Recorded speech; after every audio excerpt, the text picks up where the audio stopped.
Hello বন্ধুরা, তোমরা সবাই কেমন আছো? আজকে আমাদের পুরো গ্রাম তোমাদেরকে ঘুরে দেখাবো। চলো দেখতে থাকো। আজ পুরো গ্রাম তোমাদেরকে দেখাবো, আমাদের পুরো পাড়াটা আর কি। দেখো এখন মেঘ হবে, বৃষ্টি হবে। দেখো আস্তে আস্তে করে জুম করে দেখানোর চেষ্টা করছি। আম্মু বসলো কেবল, তারপরে দেখো চারিপাশে প্রায় অন্ধকার মতো হয়ে যাচ্ছে। প্রায় এখন যা আপনাকে সকাল তো মনে হচ্ছে প্রায় সন্ধি হয়ে গেছে। এমন একটা অবস্থা বাবা,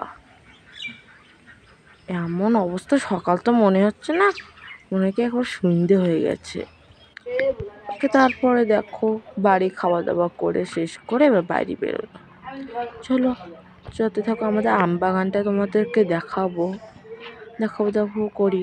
দাঁড়া চলো একটু ওদিকে যাই, আমার গোলাপ ফুল পড়েছে একটা, তোমাদেরকে দেখাবো করি। এই গাছটা না এখন ঠিক করে আমি পুরোপুরি এই আম গাছে তুলে দিয়েছি। কারণ কি বলো তো, মানে না গাছটা মেরে দেবে করছে।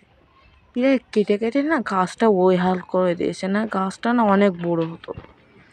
এবার আস্তে আস্তে গটি পায়ে যাচ্ছি।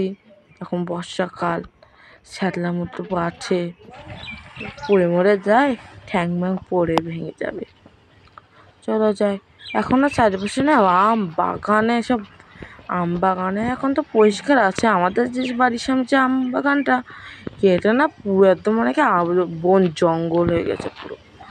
মানে এত জঙ্গল, মানে কেউ পরিষ্কারই করতে চায় না, যে জমির মালিকটাও। এখানে না আগের দিনকে সাপ দেখেছিলাম এই ঝোপটার মধ্যে, নাকি রাসেল ভাইপার এরকম একটা আমার মনে হয়েছিল। আমি জানি না এখন সত্যি রাসেল ভাইপার কিনা। চলো আস্তে আস্তে আমরা পড়ছে কিনা আম বাগানে। এটা হচ্ছে পাশে রান্নাঘর আর এতে দোতলা বাড়ি। এটা পিছনে নর, এখানে দেখো আরেকটা সাততলা বাড়ি। আগে না এসব বাড়ি করতেও কিছুই ছিল না, পুরো খালি ছিল। আম বাগানে আমাদের বাড়ি থেকে স্পষ্ট দেখা যেত, এখন না কিছুই দেখা যায় না। এত ঘর বাড়ি হয়ে গেছে বাবা, সে কথা আর কারোর সাথে কওয়া যাবে না। দেখো এটা আখের গাড়ি, একটু পরেই নিয়ে যাবে। আখ বেশ আখের রস খেতে না আমিও খুব পছন্দ করি। বর্ষাকালে বলো তো খিচুড়ি ছাড়া কিছু লাগে? খিচুড়ি ডিম ভাজি এই ছাড়া কিন্তু আর কিছুই লাগে না, আমারও তাই সে অবস্থা। প্রায় বলি কি খিচুড়ি রান্ধো, কিন্তু না প্রেসার কুকারে একটু বলে দেয়, কিন্তু শুধু খিচুড়িই খাই। কদিন ধরে আমার যে আমাশা হচ্ছিল, সেই জন্য না শরীরটা অনেক খারাপ ছিল। ঠিক আছে, শরীরটা অনেক খারাপ ছিল। দেখো এখন দেখো পাট গাছগুলো এখন ছোট ছোট আছে, কেবল ঘুরে ওড়ায় মাঝে মাঝে। এখন না অনেক বড় হয়ে গেছে, দেখতে বিশ্বাসই করতে পারবে না। এ তো কিছুদিন আগেই করা ভিডিও, প্রায় 1 মাসের মতো হবে, হয়তো না 1 মাসও না, প্রায় 15 দিনের মতো। দেখো এখন এর মধ্যে কত বড় বড় হয়েছে। এবার দিনকে ভিডিওতে তোমাদেরকে পুরোপুরি সব দেখাবো, ঠিক আছে? ওই দেখো এটা হচ্ছে নারকেল গাছ, তারপরে আরও অনেক কিছু। দেখো মাঠটা পুরো ঘুড়ি ওড়ায়, কত রকমের ঘুড়ি ওড়াতাম। ঘুড়ি উড়াই কোনোদিন উড়াই, বৃষ্টি হলে আর উড়ানো হয় না, বাতাস করলে ঘুড়ি ওড়ায়। এখন যেখান থেকে শুনছি রাসেল ভাইপারে উৎপাত বেড়েছে, আমার ঘুড়ি ওড়াতে গিয়েও ভয় করে।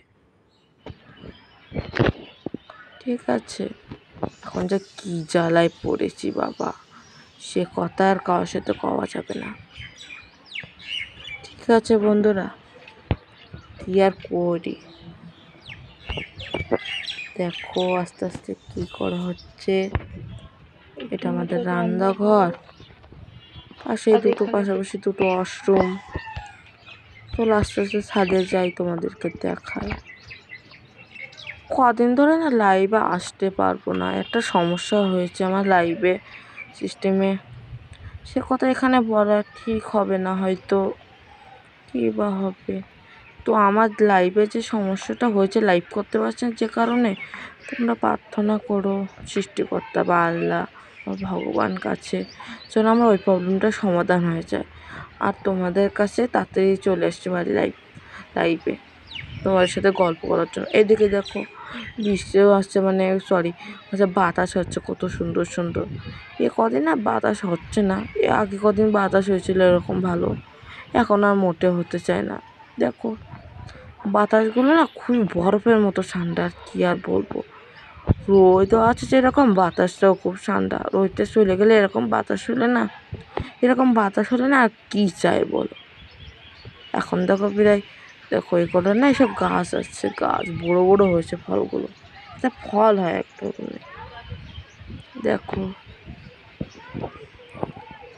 এই দেখো এদিকে আছে, এদিকে না ডেটা হয়, প্রচণ্ড ডেটা হয়।